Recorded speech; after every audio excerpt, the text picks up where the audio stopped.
Mari sebelum kita membaca dan merenungkan firman Tuhan, kita mohon tuntunan Roh Kudus di dalam doa. Mari kita berdoa. Bapa di dalam surga, Allah yang Maha Kasih, Tuhan sumber pengharapan kami. Di hari Minggu Paskah ini ya Bapa, ketika kami bersama-sama memerayakan kebangkitan Kristus dari maut, kami sungguh memohon pertolongan Tuhan bagi kehidupan kami. Melalui sabda firman-Mu yang akan menuntun kehidupan kami, menguatkan kami, menunjukkan kepada kami apa yang harus kami kerjakan untuk mewujud nyatakan kasih Tuhan setelah kami bersama-sama merayakan Paskah ini.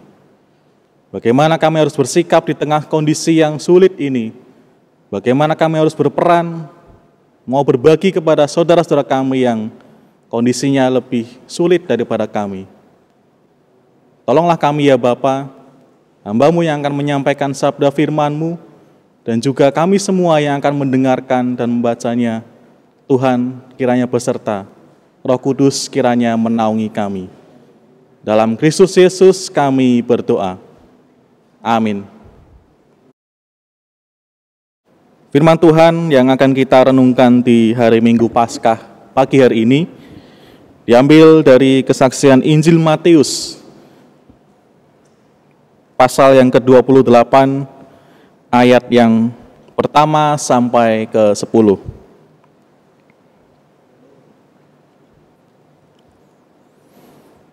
Injil Matius 28 ayat 1 sampai 10 yang begini bunyi firman Tuhan. Kebangkitan Yesus. Setelah hari Sabat lewat, menjelang menyingsingnya fajar pada hari pertama minggu itu, pergilah Maria Magdalena dan Maria yang lain menengok kubur itu. Maka terjadilah gempa bumi yang hebat, sebab seorang malaikat Tuhan turun dari langit dan datang ke batu itu dan menggulingkannya lalu duduk di atasnya. Wajahnya bagaikan kilat dan pakaiannya putih bagaikan salju. Dan penjaga-penjaga itu gentar ketakutan dan menjadi seperti orang-orang mati. Akan tetapi malaikat itu berkata kepada perempuan-perempuan itu, "Janganlah kamu takut, sebab aku tahu kamu mencari Yesus yang disalibkan itu. Ia tidak ada di sini, sebab ia telah bangkit, sama seperti yang telah dikatakannya. Mari, lihatlah tempat ia berbaring. Dan segeralah pergi dan katakanlah kepada murid-muridnya bahwa ia telah bangkit dari antara orang mati. Ia mendahului kamu ke Galilea. Di sana kamu akan melihat dia. Sesungguhnya aku telah mengatakannya kepadamu." Mereka pergi dari kubur itu dengan takut dan dengan sukacita yang besar, dan berlari cepat-cepat untuk memberitahukannya kepada murid-murid Yesus. Tiba-tiba Yesus berjumpa dengan mereka dan berkata, "Salam bagimu." Mereka mendekatinya dan memeluk kakinya serta menyembahnya. Maka kata Yesus kepada mereka, "Jangan takut. Pergi dan katakanlah kepada saudara-saudaraku supaya mereka pergi ke Galilea, dan di sanalah mereka akan melihat aku." Demikianlah firman Tuhan. Yang berbahagia adalah mereka yang membaca, merenungkan, dan melaksanakan firman Tuhan di dalam kehidupan sehari-hari. Haleluya. Haleluya, haleluya, haleluya.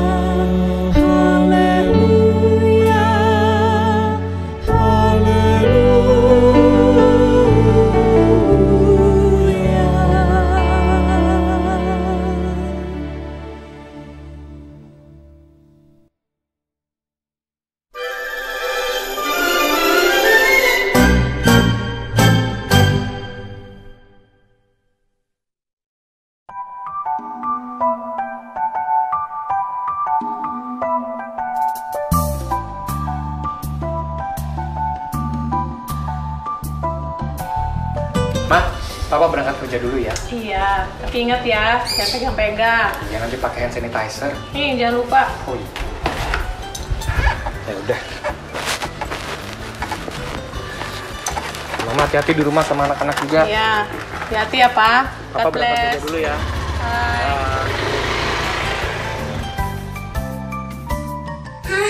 Ini lucu banget sih, aneh. Adiknya berisik. Apaan sih orang tadi nggak berisik? Adik ganggu kakak fokus belajar.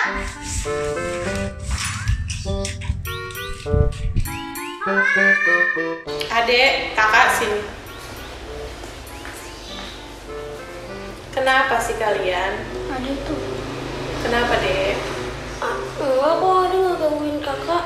Adik kan cuma main iPad. Kalian kan tahu, dalam kondisi seperti ini, kita sedang belajar online. Adek, jangan gangguin kakak. Kakak juga jangan gangguin adek. Kalian berdua tuh harus rukun. Mengerti? Iya, Ma. Sudah sana belajar lagi. Kak, bosannya nonton TV terus. Terus mau ngapain? Main sepeda yuk. Yuk.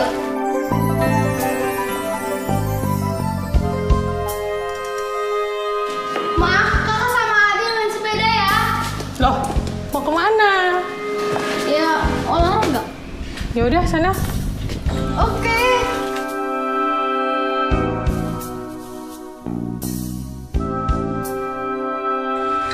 Stop bos, Dede mau kemana? Olahraga, Pak. Waduh nggak bisa, lagi lockdown, lagi ada virus. Terbaik lagi aja ya dek. Galak amat sih jadi orang.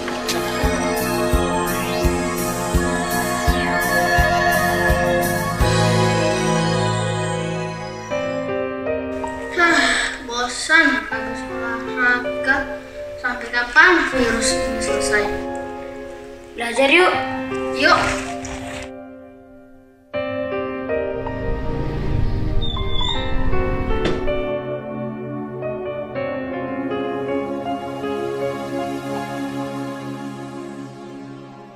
Mama, Papa pulang. Pak, kok udah pulang? Ini kan masih siang. Iya nih mah.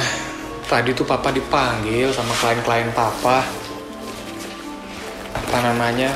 Mereka bilang karena corona ini mereka mau putus kontrak. Aduh, gimana, Pak? Papa pusing.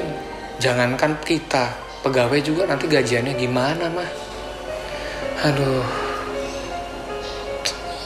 Ya udah, mau bikinin teh manis senang papa dulu ya. Ya.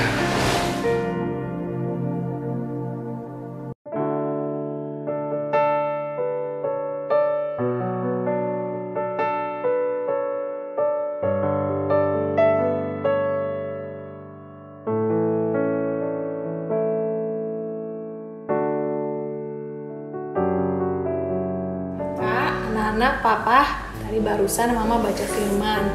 Tuhan Yesus mengingatkan kita di dalam Matius, kalau sebenarnya murid-murid Tuhan Yesus tahu dan sudah diberitahu kalau Tuhan Yesus akan bangkit pada hari yang ketiga. Tapi mereka merasa takut dan kurang percaya. Sama seperti kita, di pandemi virus seperti ini, kita merasa takut. Tapi ingat, janji Tuhan akan selalu ada buat kita, akan selalu menjaga dan melindungi kita dari segala sesuatu. Papa nggak usah khawatir, pekerjaan dan bisnisnya pasti akan dipulihkan. Anak-anak, kakak, jangan khawatir juga, kita pasti akan bisa main bersama teman-teman dan sekolah lagi. Oke? Iya ya mah. Kalau dipikir-pikir, Papa itu agak terlalu takut. Mestinya Papa berdoa.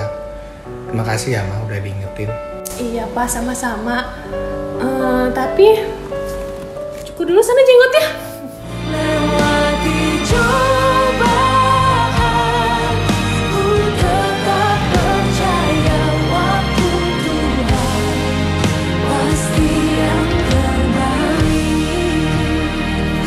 Lewati cobaan, ku tetap percaya waktu Tuhan pasti yang terbaik.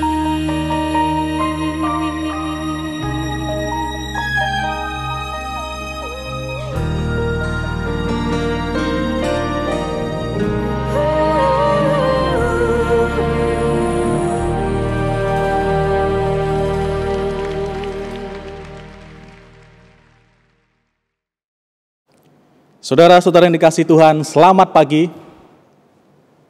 Shalom. Di hari Minggu Paskah ini kita sungguh bersuka cita karena kita bisa merayakan Kristus yang bangkit, Kristus yang menang atas maut, dan kita pun semakin berpegang teguh di dalam iman kita kepada Kristus.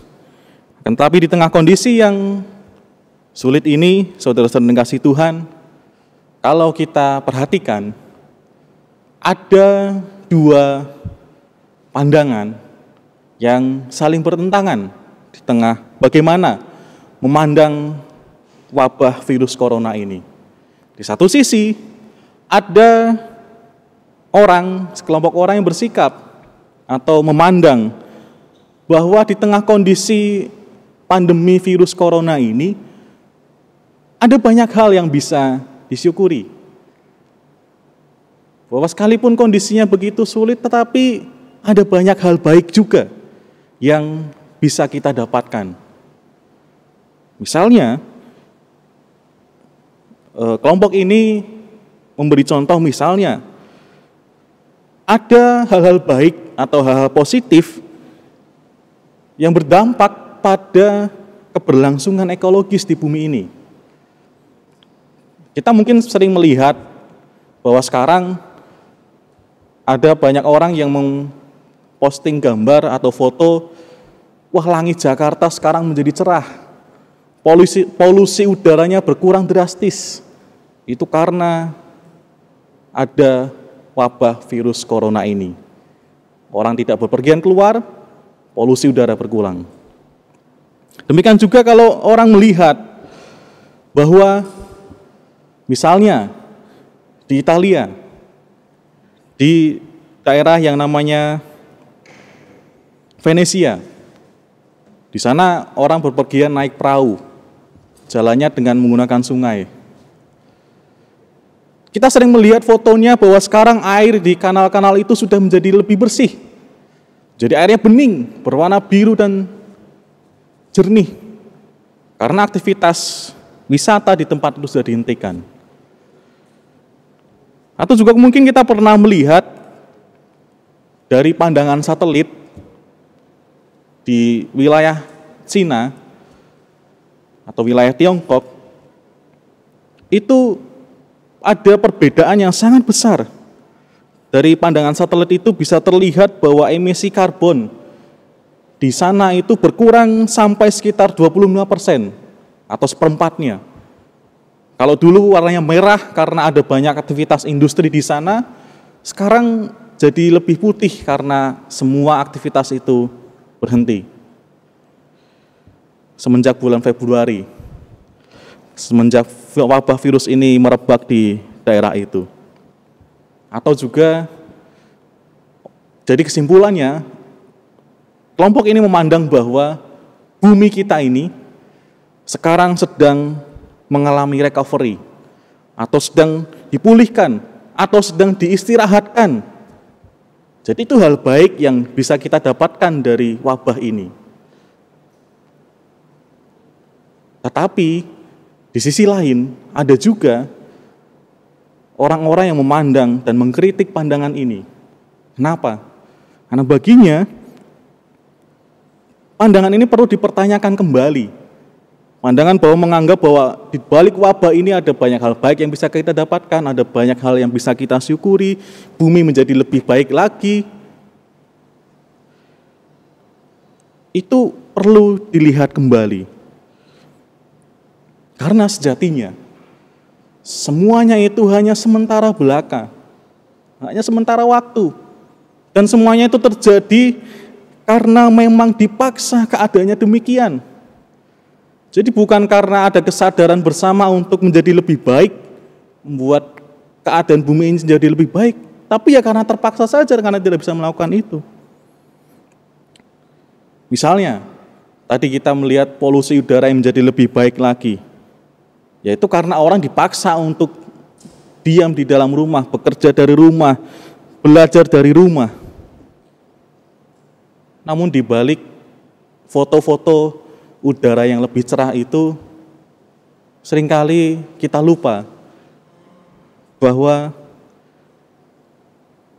kenyataannya banyak sekali kelompok orang yang tidak bisa bekerja lagi. Yaitu kelompok orang yang tidak bisa bekerja dari rumah. Atau kelompok orang yang pemasukannya itu bergantung pada pendapatan penghasilan harian. Misalnya para pengendara ojek, baik online maupun pangkalan, mereka merasakan dampaknya.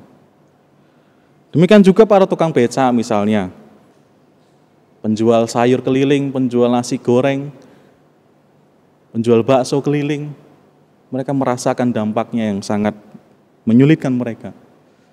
Supir-supir angkot yang penghasilannya menurun drastis, pencaharian mereka terancam. Sedangkan di sisi lain, ada kelompok masyarakat lain yang bisa dengan nyaman bekerja di rumah, tinggal di rumah, belajar bersama anak-anaknya, bisa seharian bersama dengan anak-anaknya, dengan begitu nyaman. Kalau kita pikir-pikir lebih dalam lagi, sepadankah polusi udara yang berkurang yang hanya sementara dan dipaksa itu dengan keadaan yang begitu senjang ini? Atau kalau tadi kita melihat sungai-sungai atau kanal-kanal di Venesia itu sekarang menjadi lebih bersih, memang itu sangat mengagumkan. Di fotonya jadi lebih indah karena airnya begitu bening. Tetapi di balik foto itu ada 16.523 orang yang sudah meninggal di Italia karena wabah ini. Dan 2 minggu belakangan ini rata-rata sekitar 700 orang setiap harinya di Italia yang meninggal karena wabah ini. Sepadankah foto yang begitu indah, air yang jernih itu dengan ribuan nyawa yang sudah melayang? Yang bukan hanya angka, tapi mereka juga punya cerita, mereka juga punya cita-cita, sama seperti kita. Tapi mereka sudah mendahului kita oleh karena wabah ini. Jadi intinya, kelompok orang yang kedua ini menganggap bahwa mari kita melihat lagi, kalau kita mengatakan kita bersyukur, kalau kita mengatakan ada banyak hal baik juga loh dari wabah ini, jangan sampai itu membuat kita lupa bahwa wabah ini memang sungguh menyengsarakan kita. Terlebih banyak orang yang juga sudah menjadi korbannya. Satu hal yang penting dari kedua pandangan yang saling mengkritik ini, bagi kita semua adalah mari kita belajar bagaimana kita mencari pelajaran yang begitu penting dan berharga dari pandemi ini. Yaitu bahwa dari wabah ini, dari kondisi yang sulit ini, kita diingatkan, kita disadarkan, kita diperlihatkan akan ketidaksiapan, akan kesenjangan atau ketidakadilan dan kerakusan manusia di dalam tatanan hidup bersama ini. Karena semua itu baru terlihat sekarang ini.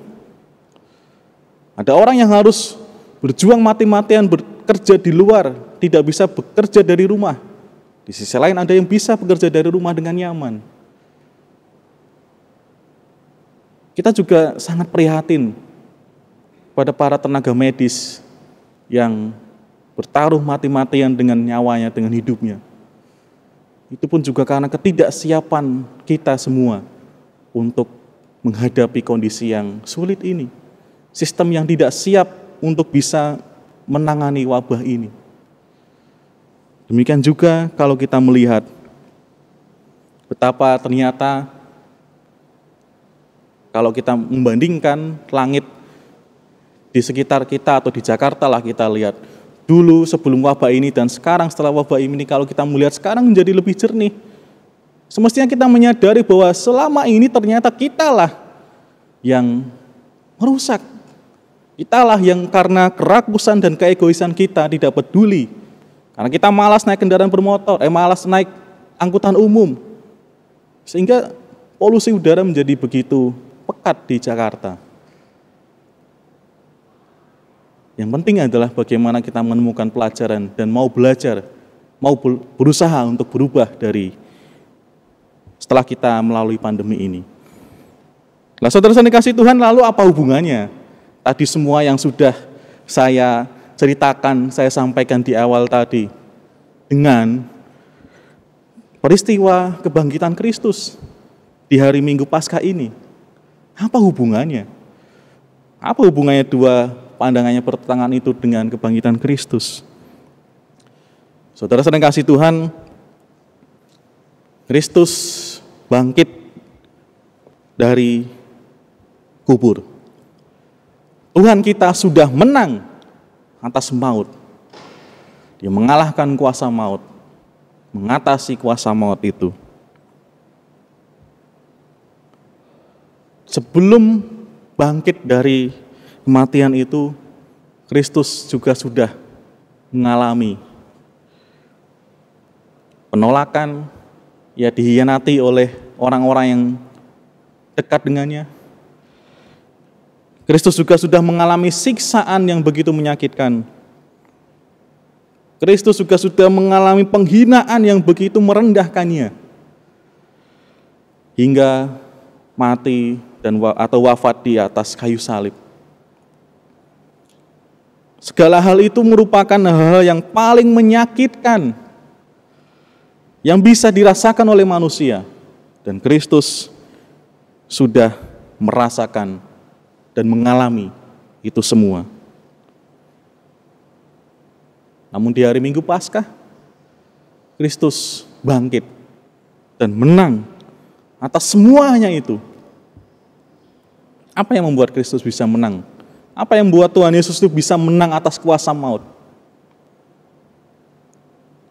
Dia bisa mengatasi semuanya itu karena Kristus taat pada kehendak Bapa, tetap mau melakukan yang Bapa kehendaki, setia hingga akhir.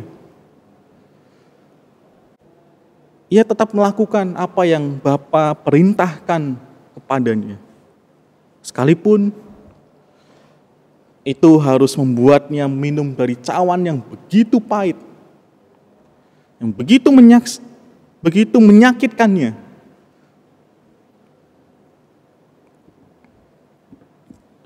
Tapi ia tetap taat hingga akhirnya.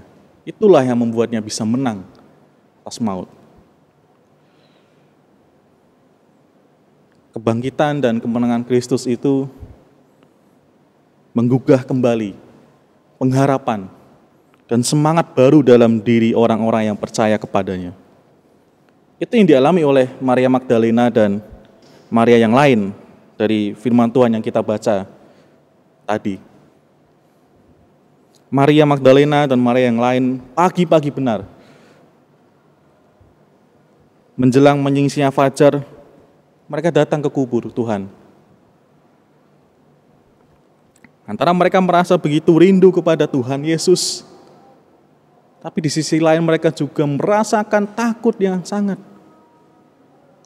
Takut kalau ada orang yang melihat mereka datang ke kubur Tuhan Yesus. Maka mereka datang pagi-pagi benar sebelum ada orang yang menyadarinya. Kalau kita memposisikan diri kita dalam diri Maria Magdalena dan Maria yang lain, dan juga para pengikut Kristus yang lain ketika itu, betapa hari-hari yang mereka lalui sebelum Tuhan Yesus wafat itu sungguh menyakitkan bagi mereka semua, sungguh menyedihkan bagi mereka. Kalau dulu mereka bisa dengan nyaman berada di dekat Tuhan Yesus, ada Tuhan Yesus yang membela mereka, yang mengajarkan kepada mereka, yang memberitahu mereka harus seperti apa melakukan kehidupan ini. Kalau sebelumnya mereka bisa bertanya kepada Tuhan Yesus dan Tuhan Yesus menjawab pergumulan mereka, pertanyaan dan kebingungan mereka. Tetapi semenjak Tuhan Yesus ditangkap, yang ada adalah kesedihan dan sakit hati karena melihat Tuhan yang mereka percayai itu tak berdaya di hadapan para tentara Romawi. Hingga akhirnya Tuhan Yesus wafat di atas kayu salib. Tetapi kita bisa membayangkan betapa sedihnya mereka ketika itu. Betapa mereka sangat kehilangan. Betapa mereka sangat merasa terpuruk saat itu. Makanya ketika mereka pagi-pagi benar itu datang ke kubur Tuhan Yesus dan ingin melepas rindu dengan Tuhan meskipun mungkin hanya bisa dekat dengan tubuhnya yang sudah tidak bernyawa. Tetapi mereka terkejut ketika itu. Mereka datang ke kubur itu dan ada malaikat Tuhan yang menggulingkan batu itu. Batu yang menutupi kubur Tuhan Yesus itu digulingkan. Lalu malaikat Tuhan dan juga Tuhan Yesus yang berjumpa dengan mereka menyampaikan pesan yang sama kepada mereka. Jangan takut.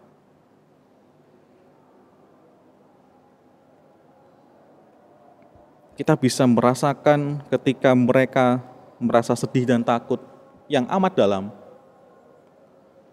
Dan pagi itu mereka datang ke kubur Tuhan Yesus. Bahkan Tuhan Yesus sendiri yang berjumpa dengan mereka dan mengatakan, jangan takut. Inilah yang membuat mereka kembali memiliki semangat dan pengharapan hidup. Bahwa hari esok Tuhanlah yang memegangnya. Walaupun mereka mengalami saat yang begitu berat, namun pesan Tuhan kepada mereka, jangan takut. Lalu, apa maknanya bagi kita di saat ini? Pesan bahwa jangan takut, Tuhanmu telah bangkit. Apa maknanya bagi kita yang hidup saat ini, yang sedang dalam masa yang begitu berat ini, di tengah pandemi virus corona ini? Apa makna jangan takut, Tuhanmu telah bangkit? Bagi saudara-saudara yang merupakan bagian dari masyarakat yang masih harus berjuang di luar rumah, yang kondisi pekerjaannya tidak bisa dikerjakan dari rumah, yang mungkin juga merasa takut kalau tertular juga, atau juga merasa takut bahwa karena adanya pandemi ini maka pencaharian dan kehidupan saudara menjadi terancam. Percayalah, Kristus yang bangkit itu juga bangkit dan menang bagi saudara. Bahwa sekalipun ini kondisinya begitu sulit, begitu merasa tak berdaya, Kristus bangkit bagi kita semua. Kristus bangkit bagi saudara. Meyakinkan kita semua bahwa dalam kondisi terberat seperti apapun, Tuhan sanggup menolong kita semua. Kemudian bagi saudara yang memiliki kesempatan dan bagian dari masyarakat yang bisa bekerja, belajar, beraktivitas dari rumah, mari mensyukuri hal itu dengan cara tetap melakukan tanggung jawab yang kita miliki dengan baik dan benar. Yang sekolah tetap belajar dan mengerjakan tugas dengan baik. Yang bekerja tetaplah bekerja dan mengerjakan tugas dengan sungguh-sungguh seperti ketika bekerja dari kantor. Dan yang lebih penting, berdiam diri dari dalam rumah ternyata tidaklah cukup. Ternyata masih banyak saudara-saudara kita yang masih membutuhkan pertolongan. Mereka yang hidupnya menjadi lebih sulit daripada kita. Para tenaga medis yang berjuang di tengah keterbatasan dan ketidaksiapan sistem kesehatan kita. Mereka sungguh membutuhkan pertolongan kita. Maka kini bagi saudara yang memiliki kesempatan untuk bekerja dan beraktivitas dari rumah, mari mencurahkan perhatian kita juga pada mereka yang masih harus berjuang di luar sana. Berikanlah bantuan sebisa mungkin yang bisa kita berikan. Ada banyak sekali penggalangan dana yang ada di sekitar kita, termasuk gereja kita pun juga kini tengah menggalang dana untuk bisa menolong saudara-saudara kita yang kondisinya lebih sulit oleh karena pandemi ini, dan juga menyediakan kebutuhan dan kelengkapan bagi para tenaga medis di tengah keterbatasan yang mereka hadapi. Mari kita mensyukuri keadaan di mana kita lebih baik dari saudara kita yang lain, dengan mau tetap berbagi dan memberi kepada mereka yang lebih membutuhkan. Saudara-saudara kasih, Kristus bangkit bukan hanya untuk dirinya sendiri. Justru Kristus bangkit untuk seluruh umat manusia. Maka kalau kita percaya dan berpegang teguh pada iman kita bahwa Kristus itu bangkit dari maut, mari kita pun ikut ambil bagian dalam misi yang dikerjakan oleh Allah bagi dunia ini. Mari kita gunakan apa yang bisa kita kerjakan, kita berikan apa yang bisa kita berikan kepada saudara-saudara kita yang membutuhkan itu. Karena di sanalah makna Paskah yang sejati. Ketika setiap orang yang percaya itu mau juga mewujud nyatakan kebangkitan yang ada di tengah kondisi yang sulit ini. Karena di sanalah Tuhan berkarya bagi dunia ini. Dan yang lebih penting, sebagaimana Kristus pun tetap taat melakukan kehendak Bapa hingga akhirnya, mari kita pun tetap taat melakukan kehendak Bapa. Meskipun mungkin itu mengganggu kenyamanan kita, meskipun itu mungkin membuat kita menjadi lebih sulit keadaannya, tapi kita tetap taat melakukan kehendak Bapa, mengasihi sesama kita. Kiranya Tuhan beserta kita. Amin.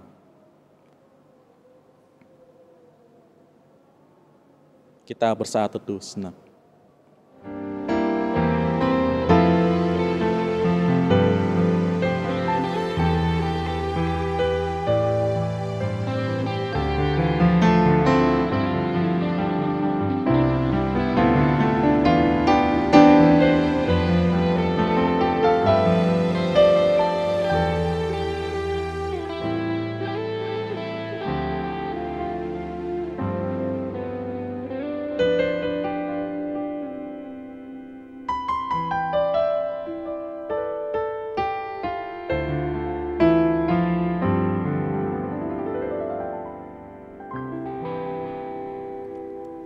Mari kita bersatu hati di dalam doa syafaat, dan nanti kita akhiri dengan menyanyikan doa Bapa kami.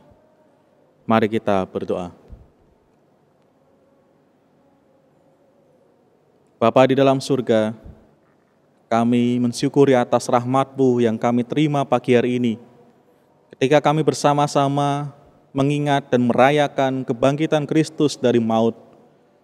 Firman-Mu telah menyapa kami semua, mengingatkan kami akan tugas kami sebagai orang percaya, orang-orang yang percaya akan karya Allah di dalam kebangkitan Kristus.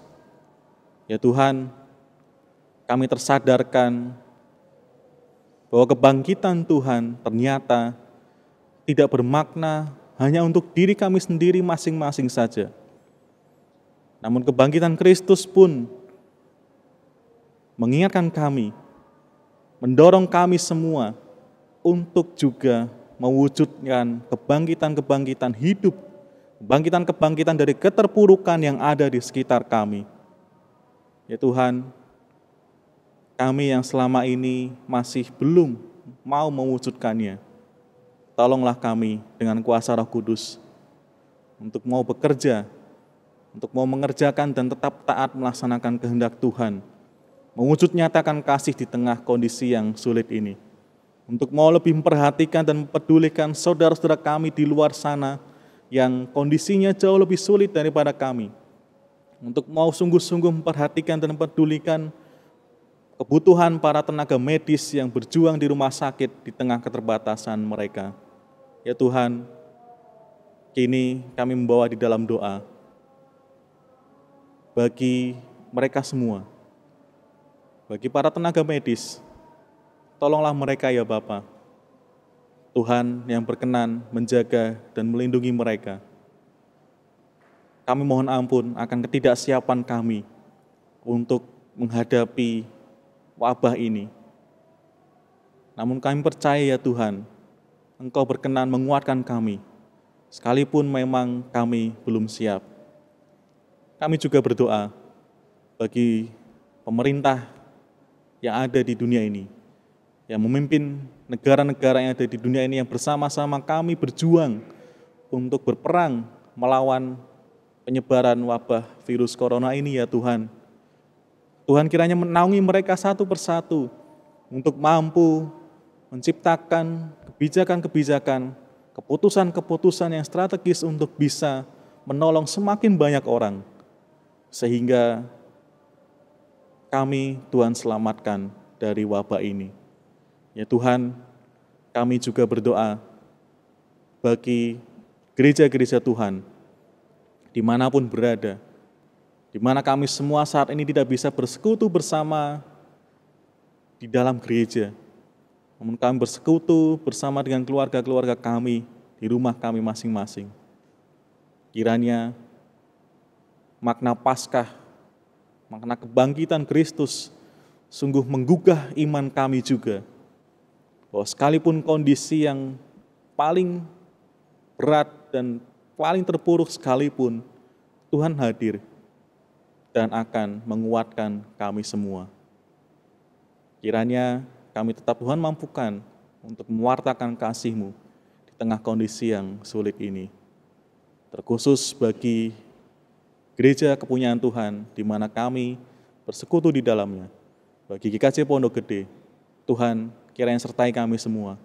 Sertai setiap jemaat-Mu yang ada di tempatnya masing-masing, baik yang masih harus berjuang, bekerja di luar rumah, maupun kami juga yang memiliki keistimewaan untuk bisa bekerja dan belajar dari rumah. Tuhan, naungilah kami semua dengan kuasa-Mu, sehingga kami tetap terjaga dan terlindung dari penyebaran virus ini.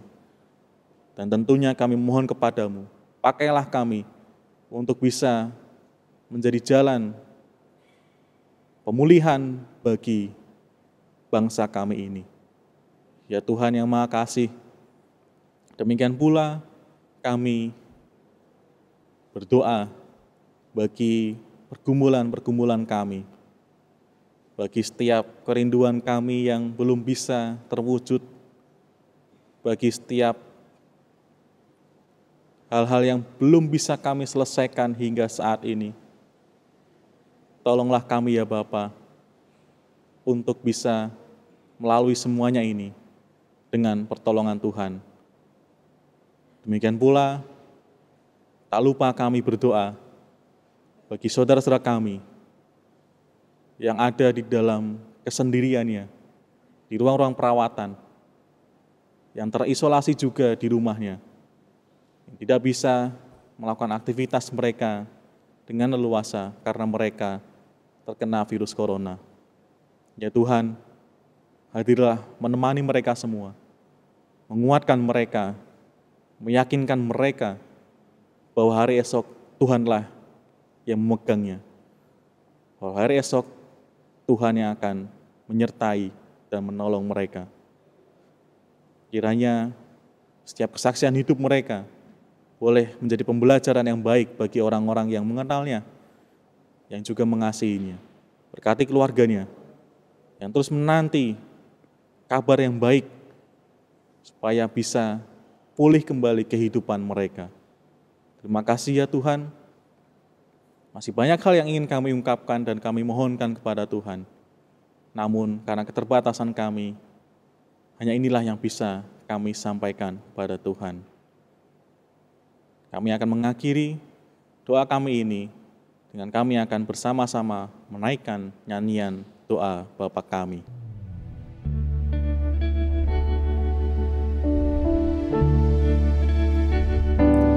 Bapa kami yang ada di surga,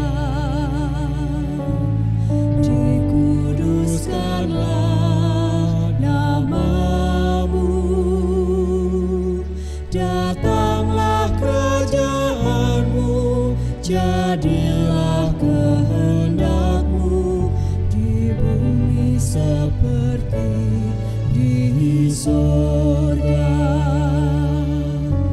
Beri kami hari ini makanan yang secukupnya, ampuni salah kami seperti kami ampuni yang bersalah pada kami.